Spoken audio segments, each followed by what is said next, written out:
Rui, no dia... Se eu não me engano, quem me mandou esse artigo foi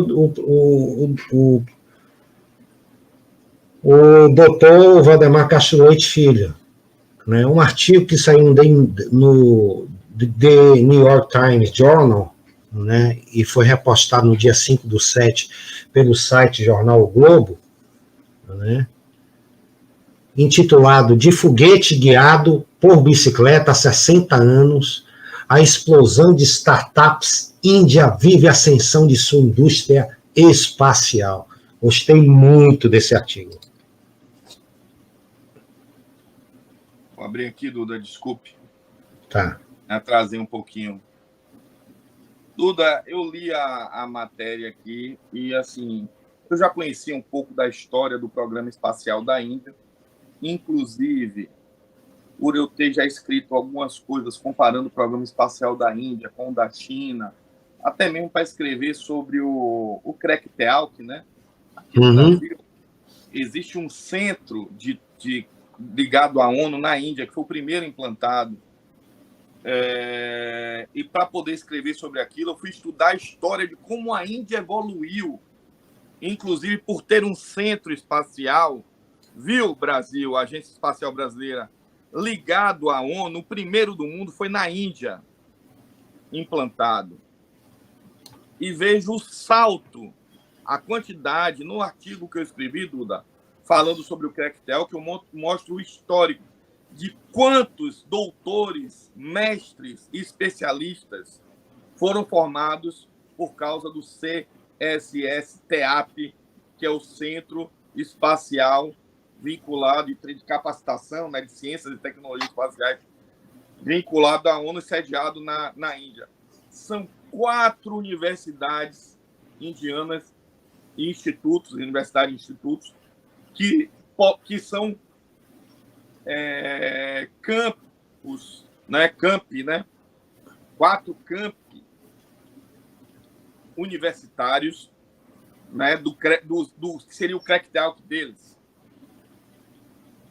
Um para a área de sensoriamento remoto, um para a área de comunicações, tem um outro lá que eu não me lembro mas são 4. São 4 especialidades lá.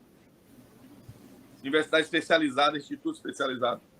E para poder entender o crescimento da Índia, eu tive que ler escrever um artigo, algumas dissertações e artigos que falam dessa evolução da Índia. E, Duda, é fantástico como a Índia, diferentemente do Brasil, se posicionou,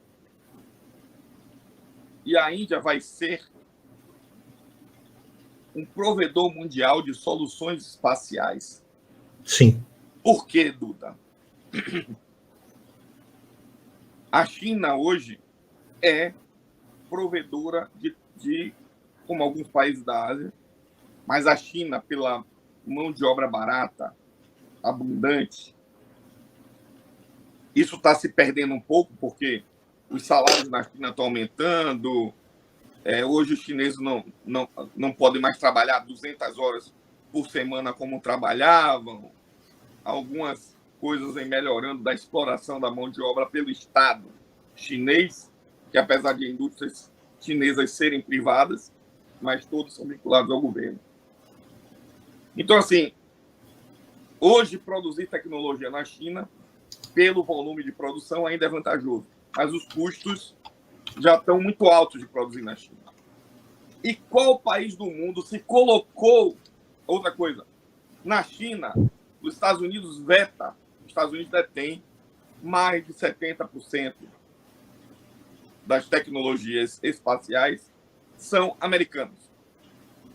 E nenhuma indústria americana ou nenhuma indústria que tenha concessão para produzir, integrar sistemas, subsistemas espaciais, pode se implantar na China. Ou pode lançar, nem mesmo lançar equipamentos da China. Sim. Então, para suprir esse mercado espacial crescente, essa economia pujante, que vai precisar de produtos em quantidade, equipamentos e de serviços, a Índia se colocou para ocupar esse lugar que a China não pode ocupar por causa dos embargos americanos. E era o que o Brasil deveria estar fazendo, Duda. Isso me dá um comichão. Uma das coisas que eu defendi quando apoiei a criação da Aliança das Startups Espaciais Brasileiras era justamente que eu estava enxergando isso. Se a gente não cresce do programa espacial governamental, que pelo menos o governo dê as condições para que a nossa indústria, as nossas startups espaciais, tenham condições de se colocar como world suppliers and providers, provedores de serviços e desenvolvedores de produtos, fabricantes de produtos para o mercado espacial mundial, com um custo atrativo. Sim. Por causa da diferença de câmbio e da mão de obra no Brasil, o engenheiro aeroespacial brasileiro, Rui quer explorar os engenheiros aqui, não. Muito pelo contrário, quer emprego para eles. Se você for contratar um engenheiro aeroespacial na Alemanha, na Suíça, na Inglaterra, na França, você não contrata um cara desse ganhando menos do que, sei lá, 12 mil euros mês.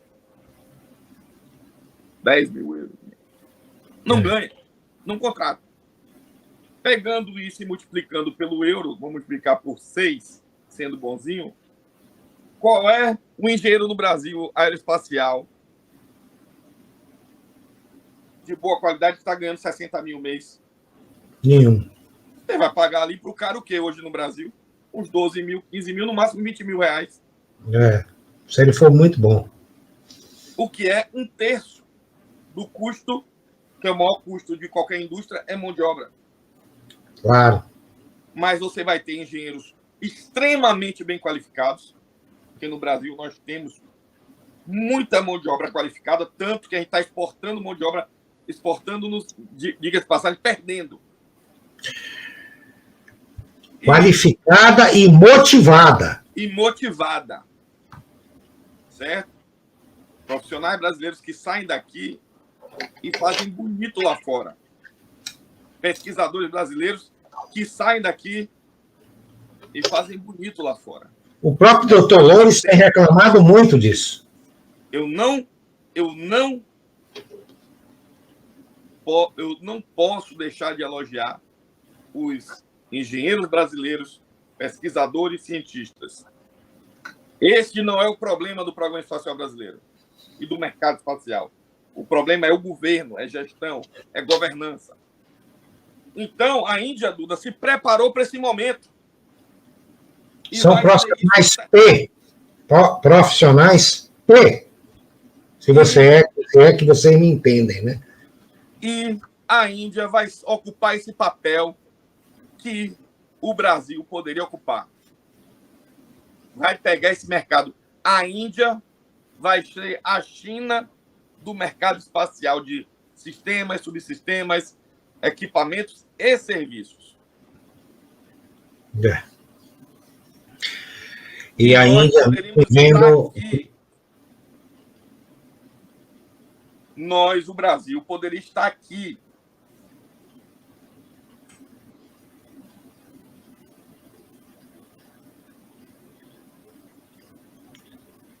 Esse foguete aí, inclusive, nessa foto, está sendo preparado por uma startup chinesa. Ou italiana, ou indiana. Fantástico, viu, Duda? Muito feliz pela Índia. Eu falo aqui que é invejinha do bem, mas tenho, porque independente das questões regionais, da disputa com a China, da questão da briga com o Paquistão, que, lógico, isso são motivos que forçam a Índia a se superar, certo? A ir além, certo?